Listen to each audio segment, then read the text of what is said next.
العالمين والصلاة والسلام على أشرف الأنبياء والمرسلين سيدنا ومولانا أبي القاسم المصطفى محمد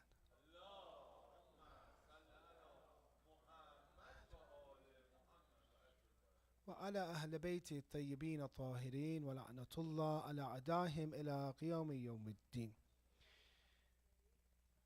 One of the responsibilities that we have is that we teach the teachings of the Prophet and his noble family in this country.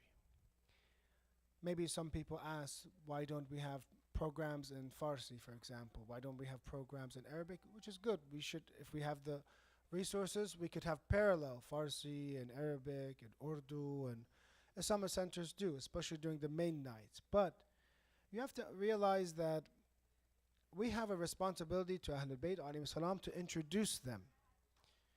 The Prophet and his family, we have a responsibility to Islam, that while we are here and we are ambassadors of Islam, to teach people, to give information.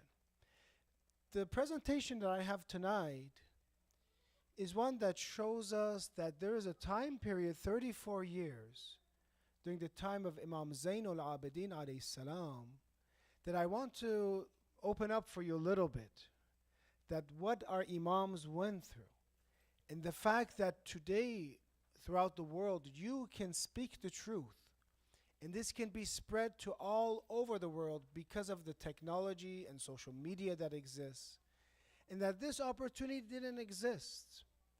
Do you have any narrations or in history once that Imam Zainul Abidin alayhi salam, the fourth Imam, performed Friday prayers, for example, or performed Jama'at prayers, for example? Maybe few or not at all. But he lived during a time of devastation. You have to understand that the fact that today we are allowed to speak, we are allowed to present the madhab of Ahlul Bayt alayhi salam is a great blessing. And what we will be asked possibly on the Day of Judgment, what did you do? When you lived during a special time period where others did not have this opportunity, what did you do for your Imams? What did you do for the Prophet? What did you do for Islam when people needed the guidance? Why didn't you help out? What did you do? But the fact that you're coming to masjid, supporting masjid, because we understand that our obligations are not something that we can do as one person. We have to do collectively. The fact you come here, you give your time, you give your resources, this allows for a place where these instructions can be spread to others. Imam Zain al-Abidin alayhi salam, and how many of you know, lived after the time of Karbala. And the greatest and best were shaheed. And he still lived during the time of Yazid, this 34 years. Yazid continued after the martyrdom of Imam Hussein alayhi salam, he continued that devastation to Medina, because people like the likes of Abdullah ibn Hanzala, they began to revolt after going to Syria and Sham and seeing what's going on. He gave that information to the people of Medina that, look, this person that you call the Khalifa doesn't drinks, doesn't pray, does dhulm and oppresses others. So they got fed up and they helped him, especially the fact that Abdullah ibn Hanzala was a son of a shaheed, the shaheed in Uhud, the battle of Uhud. So they continue, so much so that the likes of Marwan ibn al-Hakam, was afraid. He's like, what am I going to do when everyone is going to take over, when they took over Medina, and now they're going to give the Umayyads a good punishment, a good lesson. He asked for protection. He first goes to Abdullah ibn Umar, they say. Abdullah Umar is the son of Umar. And he says, no, I'm not going to protect your family, for example. Then he goes to Imam Zainul Abidin, Marwan ibn al-Hakam, who later on becomes the Khalifa. And I always tell people, one of the most interesting thing about history is that that same person that was mal'oon, or called, for example, a lizard, son of a lizard, for example, became the Khalifa. Became the Khalifa, and his sons became a Khalifa as well. So Marwan asks and says, can you protect Imam Zainul Abidin? And Imam Zainul Abidin has knowledge of Imamat, but he gives him protection. He gives even the likes of him protection because it is his family and they leave. They leave outside of Medina. But it's interesting, he does not support this revolution, possibly because you know what would happen. They come out and they would kill Abdullah ibn Hanzala, kill his 6 sons he had and make him shaheed, and things will be back to normal. So you see, the time of Imam Sajjad alayhi salam is a time from Yazid. Then you see others to Marwan and Ben and Marwan. Then one of the biggest dhalims and oppressors during his time was Abdul Malik ibn Marwan. Abdul Malik was a person who began to kill the Shias. Maybe 80,000, 100,000 Shias were killed by Hajjaj, this governor that he places. And it was a time they say that he would like to eat food, for example, and watch a Shia being killed. This is our history. And this is what was going on during the time after Imam Hussein was shaheed. It's the time of oppression, a time where the Imam has to realize what can he do. But the best thing that he realizes to do, and what we need to learn from Imam Zainul Abidin, Imam Sajjad, is that he has a plan. Maybe during that time people, they don't think of it as much because they would come to him and ask him, why don't you do jihad? And he would say, because basically I don't have followers. Why do you go to Hajj so much? Because I don't have those followers. But later on, brothers and sisters, after 1400 years of our imams, each one of them putting and giving, structure to Islam, today you see how powerful the Shia are and how much the teachings of Imam Zainul Abidin today, it of course affected, but now after 1400 years, you see they have saved this path, the path of true Islam for us. And you see how, alhamdulillah, how powerful we have become. One of the ways that the Imam begins, because again, there's a lot of oppression, he begins worship and speaking to God. And this is what someone does who sometimes doesn't have those responsibilities. Sunnis narrate that he has done about 1,000 salats a day, 1,000 units of prayers a day. And then he would say that this is nothing compared to the worship of Ali alayhi salam.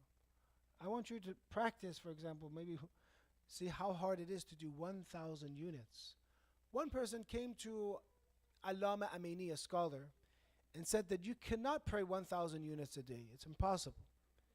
And to protect Imam Ali's reputation, he said one night I performed it and I did 1,000, just to show that it can be done. Don't say that these narrations are in a way that they're far-fetched, for example. Or the worship of Imam Zain al-Abidin, when it comes to the word Maliki Yawmiddin in Salat, we say Maliki Yawmiddin, for example. We say that Allah is the owner of the Day of Judgment. And they say that he would say this and repeat this so much that he's about to die, they said.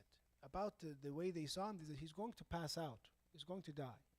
But yet in our own salats, we see, in our own prayer, sometimes we don't pay attention. We're thinking about other things. For example, we're solving maybe different problems in life in salat. I'm talking about my own salat. Or as I tell many, it's the lost and found, for example, salat, because you always think of things you have lost and you find it in salat, but you're paying attention. It's lost and found sometimes. So therefore, we see that Imam Zain al-Abidin is strengthening the iman and belief. And when you look at, for example, Shahid Mutahari, he talks about this. He says that if you want to have a good society, you have to get the foundation ready. Individually, everyone has to become good in order to have a good society. If you live amongst wolves, people who are wolves, today there are people, if you give them a chance, they will rip you off, they'll hurt you, they'll harm you. If you give them a chance today, you'll see this. You saw this in the fires, for example, in some of them in the Eaton fire or Palisades fire. Not only were they not helping, or maybe they think they're helping, they'll say, brother, I'll take, for example, this TV of yours, this, for example, item of yours from your house. Well, it was evacuated. So you see that there are some that have the sifa and the attribute of the wolf. They're waiting for someone to go down to rob their homes. They got like 20 or 30 of these people in Pasadena and other areas, and the police had to protect the homes that were evacuated so that people would not go in and steal. So the best way, what do you think is the best way for us to have a society where we can trust everyone? A society where we can live in comfort, a society where we will never be ripped off or will never be oppressed. He says the best way is to have spiritual freedom, is to make yourselves free, to promote a society where every individual is free from anger, free from lust, free from any way temptation that would cause them to infringe on the rights of others. If you think of it, what causes us to take the rights of others? It is these things. Either it's anger, either it's greed. Sometimes I'm jealous, for example. Why is this guy have so much money? He does the same job as me. I work way harder than him. He makes money. Let me, get a shortcut. Maybe I'll rip off a few people, and then I will, be as rich as him. But we see all of these things, the source of it is that we are spiritual prisoners. We're prisoners of our nafs and our lower desires. Because I could not control myself, I become a dangerous person. And I truly believe there's only a few people that truly you can completely trust, that have really refined themselves. And this is what Imam Zainul Abidin alayhi salam was doing during that time, teaching dua, as-Sahifa as-Sajjadiyya, 54 du'as, prayers.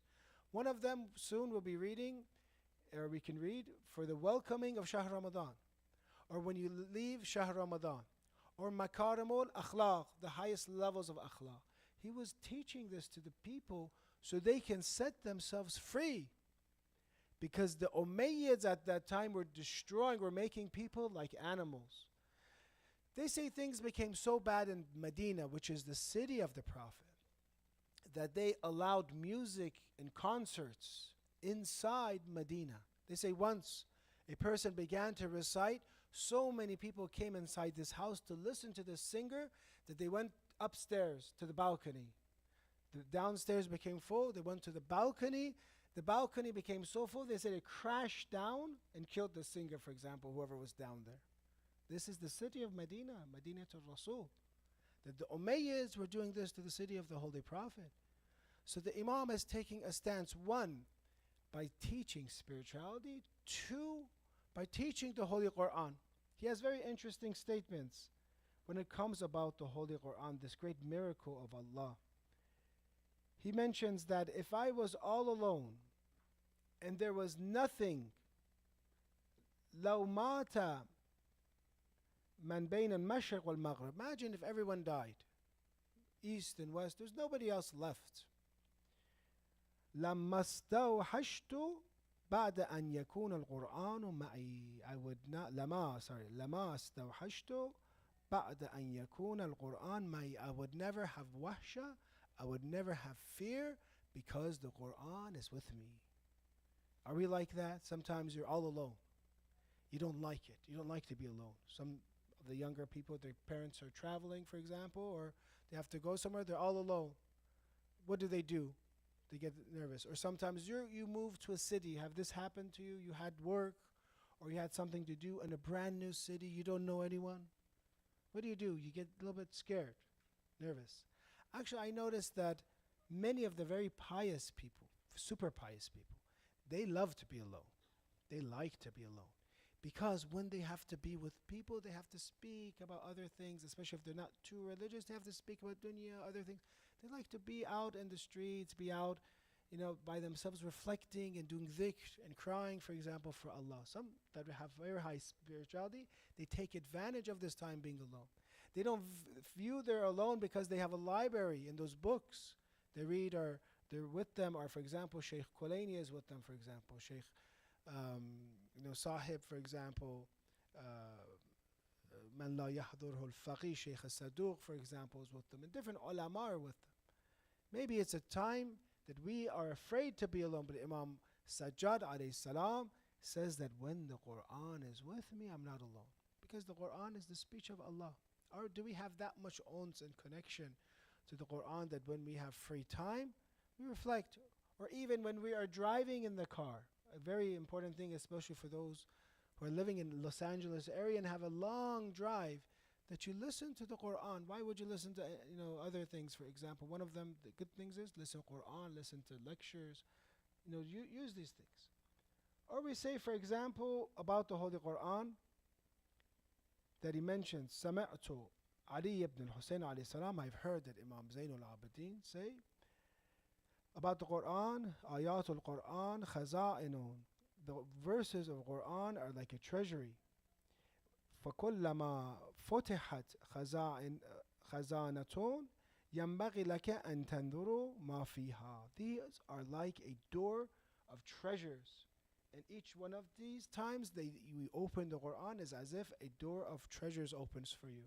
And you come and you get these treasures. But unfortunately, we are not like that. So the second part of the life of Imam Zainul Abidin is about the connection to the Quran. The third thing that Imam Zainul Abidin alayhi salam did was the remembrance of Imam Hussein alayhi salam. He made this part of his seerah, that he would remember Imam Hussein, and this is how we should be.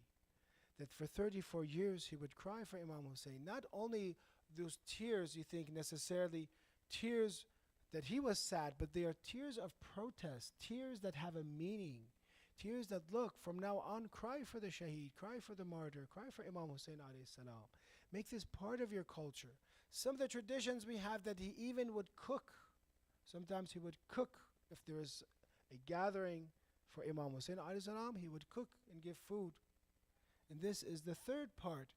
To prepare us for Imam Mahdi Ajjallahu Ta'ala Fajr, we have to be connected to Imam Hussein alayhi salam, to remember his strife.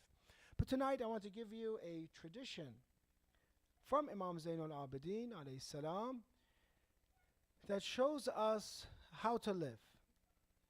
Whoever wants to hear, please recite a salawat ala Muhammad wa ali Muhammad.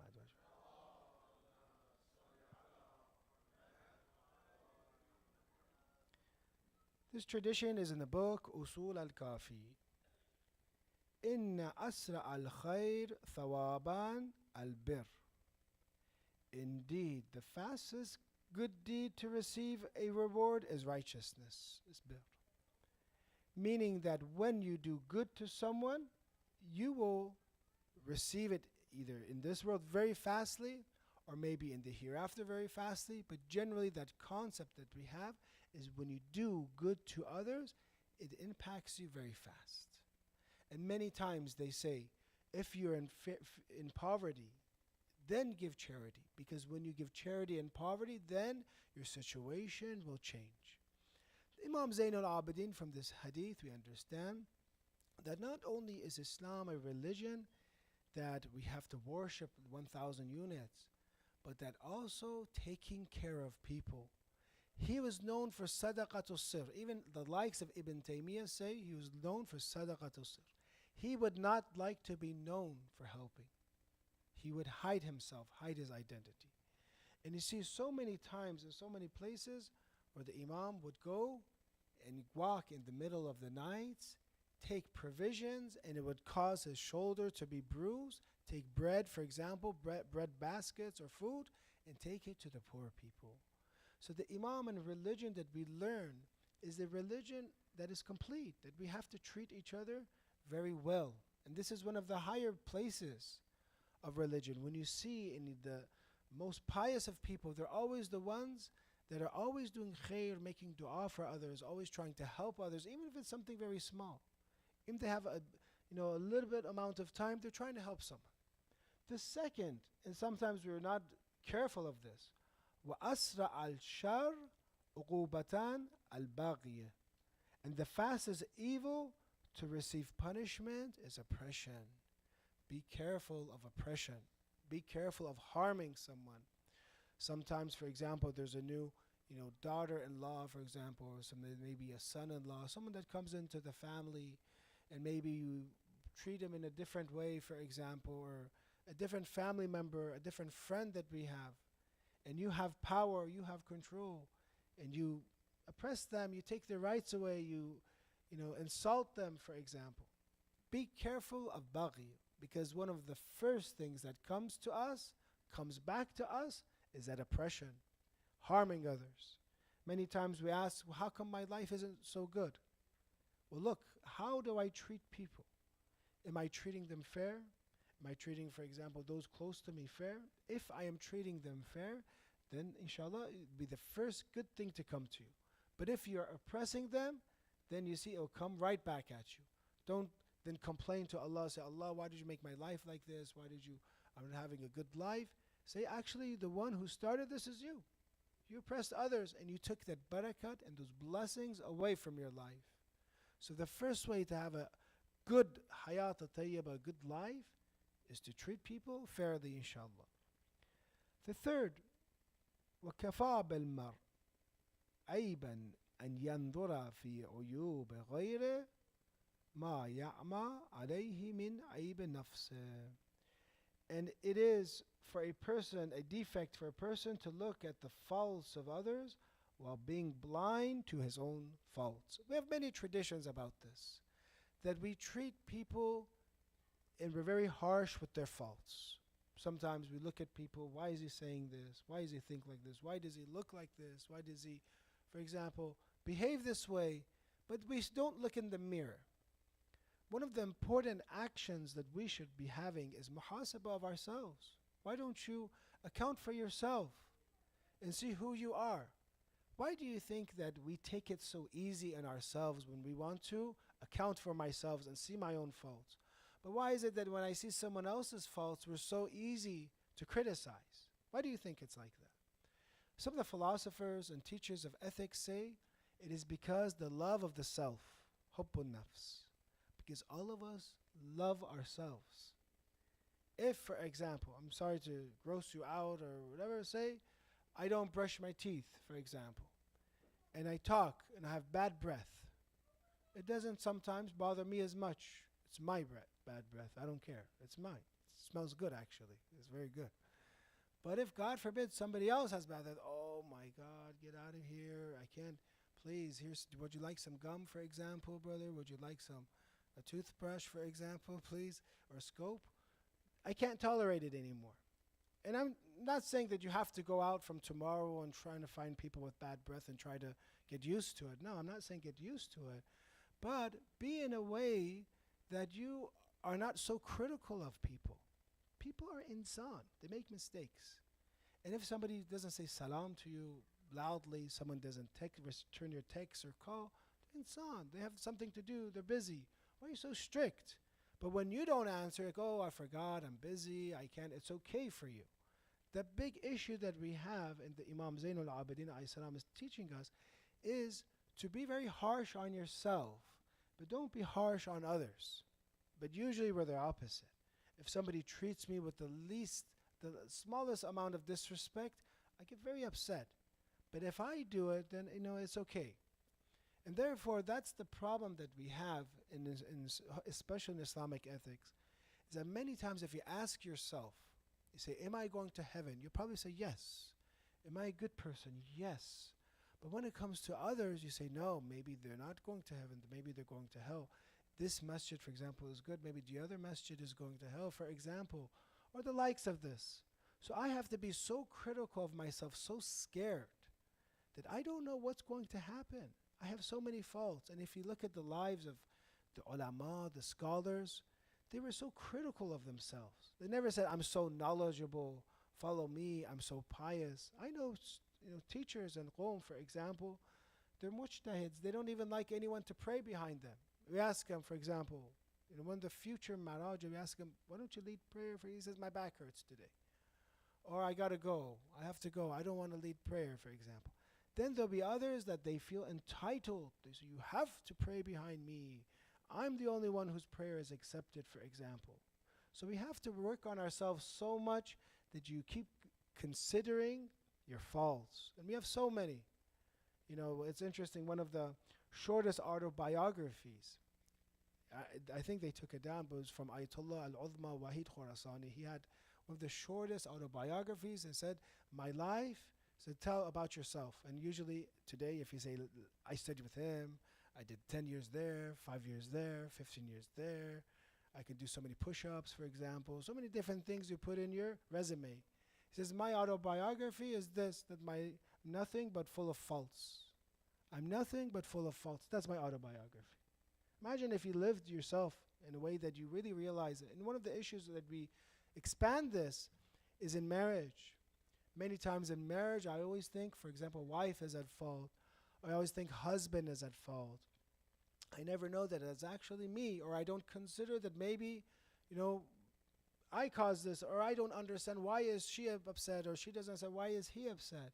Why? Because we think we are something very important, for example. We have arrogance inside us. All of us have this. And we don't see our own faults. And imagine living in a world that everyone was so harsh on their faults and they worked on it. That's the second step. Now that you have faults, what are you going to do about it? One of our ulama, scholars, they said 20 years he worked on one attribute of his that he thought was negative. 20 years. He said, I'm going to remove, it took 20 years to remove this attribute of himself. So now that you have faults, it's important to see what are they and how can I get rid of it so that I can become a perfect human. Everyone here wants to be perfect. Nobody wants to be faulty. So therefore, the first step that Imam Zayn al-Abidin alayhi salam is saying, find your faults. أو يؤذي جليسا بما لا يعينه. Or, for example, he bothers someone, his companion, someone who is sitting next to him, with something that does not concern him. أو ينهى الناس عما لا يستطيع تركه. Or he forbids people from something he himself does not abstain from. He is careful that when he says something to others, that he also practices himself. When you say something that you yourself do, that has an effect. But if you say something that you yourself don't do, then it doesn't have effect, just words. The problem with today's society is that we speak like me, you have speakers like me, who speak, but they don't practice. Back then our teacher, Sheikh Ahmad al-Mujtahidi, would say, the ulama, the scholars, the preachers would practice and they would preach. He says, now we only preach, he said. This is our time period, we only preach, we don't practice. They said, in the future, there won't be this preaching as well. We'll lose that as well, we'll lose everything. That's what he was saying. The way that he saw that society is going down in terms of, in some aspects, in some places in terms of spirituality, that we are in a way that we do not have those high levels of, for example, worship and spirituality. How, if you think, those who are born Muslim, think of your parents, how they worshipped. Then think of your grandparents, how they worshipped. Some of them statement says that if they came back and saw the way we lived, they wouldn't even bury us. They say, you're not even Muslim, for example, the way we practice today. We see this, that there's a, slowly and slowly from, the generations and generations all around the world, that there's this, move away from spirituality. And I don't limit it only to Islam, I see in other religions as well. But yet, the good thing is, on the other side, there are those who are, either they were not Muslim, or their parents were not religious, for example, that also are making it up. Alhamdulillah, we have both. But generally speaking, we don't have that worship that we had before.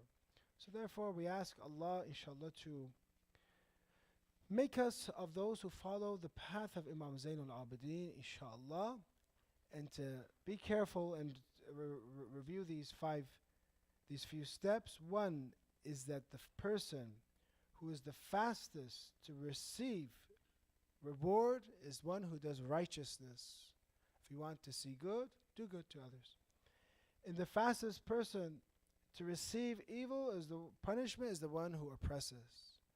And eventually these oppressors today that you see what they're doing, eventually time Allah will eventually punish them, just how you saw Pharaoh, for example. Years he had power, oppressed, but eventually he fell and drowned. And enough of a defect for a person is that he does not look, he looks at the faults of others while being blind to his own faults, and to bother his jalis, his companion, and to forbid things to others that he does not forbid himself. May Allah inshallah make us of those who practices Islam completely and makes us of those who helps promote the path of Islam and its teachings, inshallah, throughout the world. Allah, we ask you to forgive our sins, to bless the souls of our departed, to give cure to all those who are sick, give protection to all those who are oppressed, to remove the affliction of the poor, and to make us of the good companions, inshallah, of Imam Zaman with a salawat ala Muhammad wa ali Muhammad wa ajil farajahu.